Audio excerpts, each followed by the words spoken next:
ओम नमो भगवते वासुदेवाय। हर हर महादेव। स्वागत है आप सभी का हमारे चैनल पर। आज के इस वीडियो में हम आपको सुनाएंगे सावन महीने के आखिरी सोमवार के व्रत की कथा। सोमवार का व्रत करने से भगवान शिव अत्यंत शीघ्र प्रसन्न होते हैं, मनोवांछित फल प्रदान करते हैं। वैसे तो सावन के सोमवार के व्रत सभी को करने चाहिए, परंतु अगर किसी भी वजह से व्रत नहीं भी कर सकते तो भी कथा तो अवश्य सुननी चाहिए, क्योंकि सावन के महीने में शिव महात्म कथा सुनना, सावन के सोमवार के व्रत की कथा सुनना एक तरह से व्रत करने के बराबर ही है। भगवान शिव को प्रसन्न करने के लिए सावन के महीने से अच्छा दूसरा महीना कोई हो ही नहीं सकता। तो इससे पहले कि हम सोमवार के व्रत की कथा आरंभ करें, आपसे अनुरोध है कि अगर अभी तक आपने चैनल को सब्सक्राइब नहीं किया है, पहली बार चैनल पर आए हैं, तो चैनल को सब्सक्राइब करके बेल आइकन पर क्लिक कर लीजिए, क्योंकि आपको हमारे इस चैनल पर सभी प्रकार की व्रत कथाएं, महात्म और व्रत से जुड़ी जानकारियां प्राप्त होंगी। और अगर आज का वीडियो अच्छा लगे तो लाइक अवश्य कर दीजिए, क्योंकि आपके लाइक से हमें ये पता चलता है कि आपको हमारा वीडियो पसंद आया है। तो लाइक तो अवश्य ही कर दिया कीजिए। तो चलिए अब हम आरंभ करते हैं सावन के सोमवार के व्रत की कथा। एक नगर में एक बहुत धनवान साहूकार रहता था। उसके घर में धन की कोई कमी नहीं थी, परंतु वह बहुत दुखी रहा करता था, क्योंकि उसके कोई पुत्र नहीं था। वह इसी चिंता में दिन रात दुखी रहता था। पुत्र की कामना के लिए वह प्रत्येक सोमवार को शिवजी का व्रत और पूजन किया करता था, तथा सायंकाल को मंदिर जाकर शिवजी के सामने दीपक जलाया करता था। उसके इस भक्ति भाव को देखकर एक समय माता पार्वती ने शिवजी से कहा कि प्रभु, ये साहूकार आपका अनन्य भक्त है, सदैव आपका व्रत और पूजन बड़ी श्रद्धा से करता है, आपको इसकी मनोकामना अवश्य पूरी करनी चाहिए। तब शिवजी ने कहा कि पार्वती, ये संसार तो कर्म क्षेत्र है। किसान खेत में जैसा बीज बोता है वैसा ही फसल काटता है। उसी तरह मनुष्य इस संसार में जैसा कर्म करते हैं वैसा ही फल भोगते हैं। माता पार्वती ने अत्यंत आग्रह से कहा कि महाराज, जब यह आपका अनन्य भक्त है और अगर इसको किसी प्रकार का दुख है तो उसे आपको अवश्य दूर करना चाहिए। आप तो सदैव अपने भक्तों पर दयालु रहते हैं और उनके दुखों को दूर करते हैं। यदि आप ऐसा नहीं करेंगे तो मनुष्य आपका पूजन और व्रत भला क्यों करेंगे। माता पार्वती का ऐसा आग्रह देखकर भगवान शिव कहने लगे कि पार्वती, इसके कोई पुत्र नहीं है, इसी चिंता में यह अति दुखी रहता है। इसके भाग्य में पुत्र ना होने पर भी मैं इसको पुत्र प्राप्ति का वरदान देता हूँ, परंतु वह पुत्र केवल 12 वर्ष तक ही जीवित रहेगा। इसके पश्चात वह मृत्यु को प्राप्त हो जाएगा। इससे अधिक मैं इसके लिए कुछ नहीं कर सकता। माता पार्वती और भगवान शिव का यह वार्तालाप वह साहूकार सुन रहा था। इससे उसको ना तो प्रसन्नता हुई और ना ही दुख हुआ। वह पहले की तरह भगवान शिव का व्रत और पूजन करता रहा। कुछ समय के पश्चात साहूकार की पत्नी गर्भवती हुई और 10वें महीने उसके गर्भ से अति सुंदर पुत्र उत्पन्न हुआ।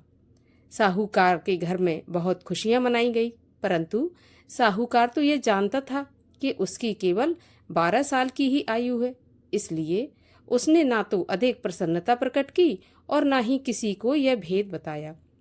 जब वह बालक 11 साल का हो गया, तब बालक की माता ने उसके पिता से उसका विवाह करने के लिए कहा। साहूकार ने कहा कि अभी मैं इसका विवाह नहीं करूंगा, मैं अपने पुत्र को काशी पढ़ने के लिए भेजूंगा। साहूकार ने बालक के मामा को बुलाकर उसको बहुत सारा धन देकर कहा कि तुम इस बालक को काशी पढ़ने के लिए ले जाओ और रास्ते में जिन जिन स्थानों से भी जाना, वहां पर यज्ञ करते हुए ब्राह्मणों को भोजन कराते और दक्षिणा देते हुए जाना। अब दोनों मामा भांजे यज्ञ करते, ब्राह्मणों को भोजन कराते और दक्षिणा देते काशी जी की ओर चल पड़े। रास्ते में एक शहर पड़ा। उस शहर में राजा की कन्या का विवाह था, परंतु जो राजकुमार विवाह करने के लिए आया था वह एक आंख से काना था। उसके पिता राजा को इस बात की बड़ी चिंता थी कि कहीं राजकुमार को देखकर राजकुमारी या उसके माता पिता विवाह में किसी प्रकार की अड़चन पैदा न कर दें। जब उसने सेठ के अति सुंदर लड़के को देखा तो मन में सोचा कि क्यों ना द्वाराचार के समय इस लड़के से दूल्हे का काम चला लिया जाए। ऐसा मन में विचार कर उस राजकुमार के पिता ने उस लड़के और उसके मामा से बात की तो वे राजी हो गए। फिर साहूकार के लड़के को दूल्हे के कपड़े पहनाकर और घोड़ी चढ़ाकर कन्या के द्वार पर ले गए। सभी कार्य प्रसन्नता से पूरे हो गए। राजकुमार के पिता ने सोचा कि यदि विवाह भी इसी लड़के से करा दिया जाए तो इसमें बुराई क्या है। ऐसा विचार कर उसने लड़के और उसके मामा से कहा कि यदि आप फेरों और कन्यादान के काम को भी पूरा करा दें तो आपकी बड़ी कृपा होगी। मैं इसके बदले आपको बहुत सारा धन दूंगा। तो दोनों ने इसे सहर्ष स्वीकार कर लिया। विवाह कार्य बहुत अच्छी तरह से संपन्न हो गया। सेठ का पुत्र जिस समय जाने लगा तो उसने राजकुमारी की चुनरी के पल्ले पर लिख दिया कि तुम्हारा विवाह मेरे साथ हुआ है, परंतु जिस राजकुमार के साथ तुम्हें विदा किया जाएगा वह एक आंख से काना है और मैं काशी पढ़ने जा रहा हूँ। सेठ के लड़के के जाने के बाद राजकुमारी ने जब चुनरी पर ऐसा लिखा देखा तो उसने काने राजकुमार के साथ जाने से मना कर दिया। उसने अपने माता पिता को सारी बात बता दी और कहा कि यह मेरा पति नहीं है, मेरा विवाह इसके साथ नहीं हुआ और जिसके साथ मेरा विवाह हुआ है वह तो काशी पढ़ने चला गया। राजकुमारी के माता पिता ने अपनी कन्या को विदा नहीं किया और बारात वापस चली गई। उधर सेठ का लड़का और उसका मामा काशी पहुंच गए। वहां जाकर उन्होंने यज्ञ करना और लड़के ने पढ़ना शुरू कर दिया। जब लड़के की आयु 12 साल की हो गई उस दिन उन्होंने बहुत बड़ा यज्ञ रच रखा था। लड़के ने अपने मामा से कहा कि मामा जी, आज मेरी तबीयत कुछ ठीक नहीं है। तो मामा ने कहा, अंदर जाकर सो जाओ। लड़का अंदर जाकर सो गया और थोड़ी देर में ही उसके प्राण निकल गए।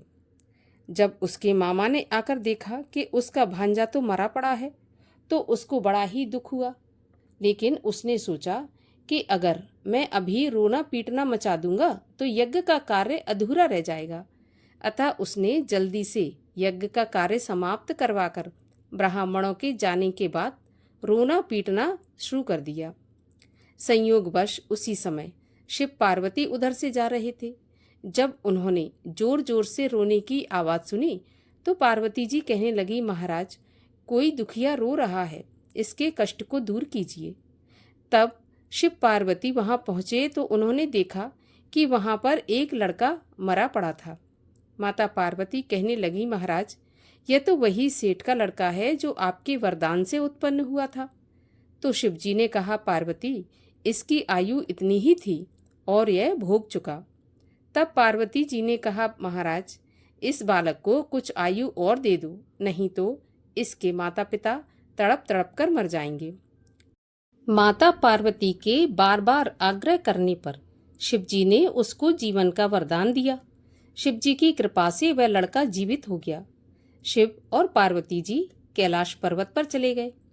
शिक्षा पूरी होने पर वह लड़का और उसका मामा उसी प्रकार यज्ञ करते, ब्राह्मणों को दान देते, भोजन कराते, दक्षिणा देते हुए अपने घर की ओर चल पड़े।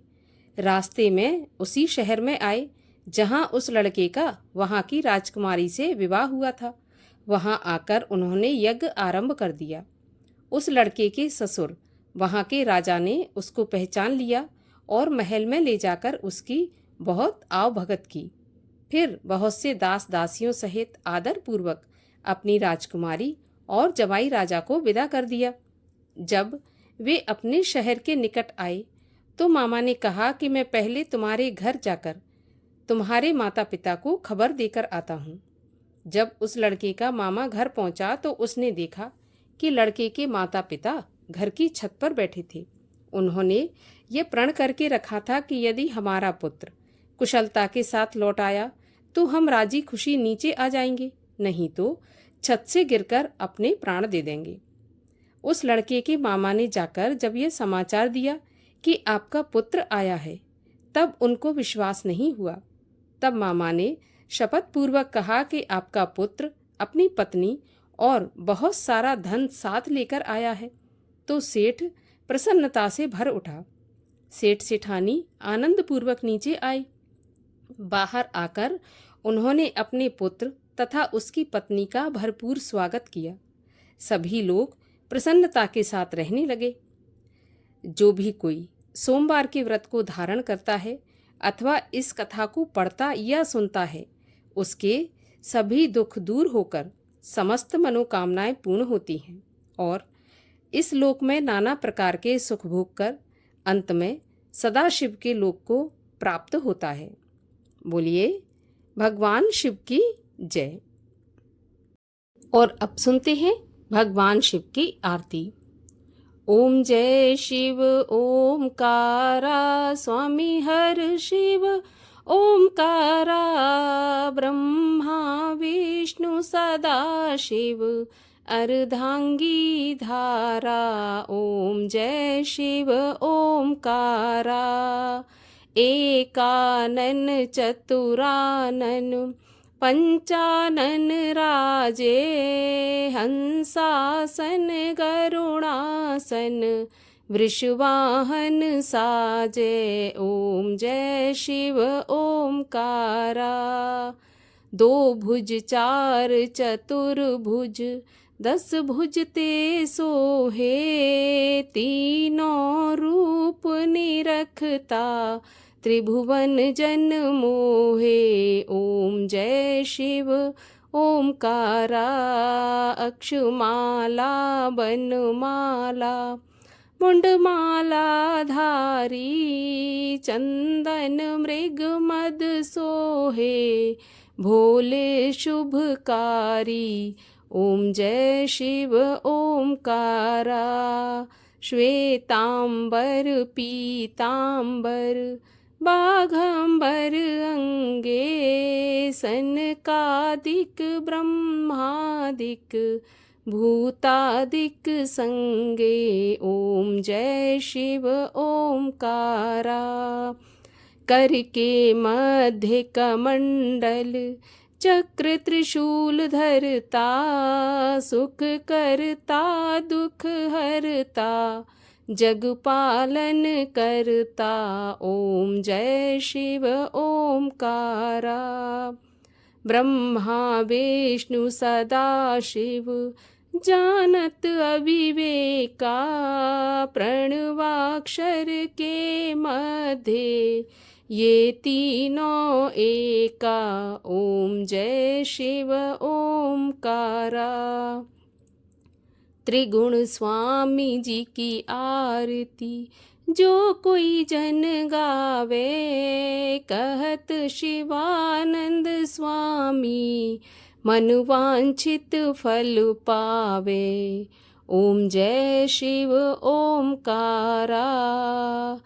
बोलिए शिव शंकर महादेव की जय।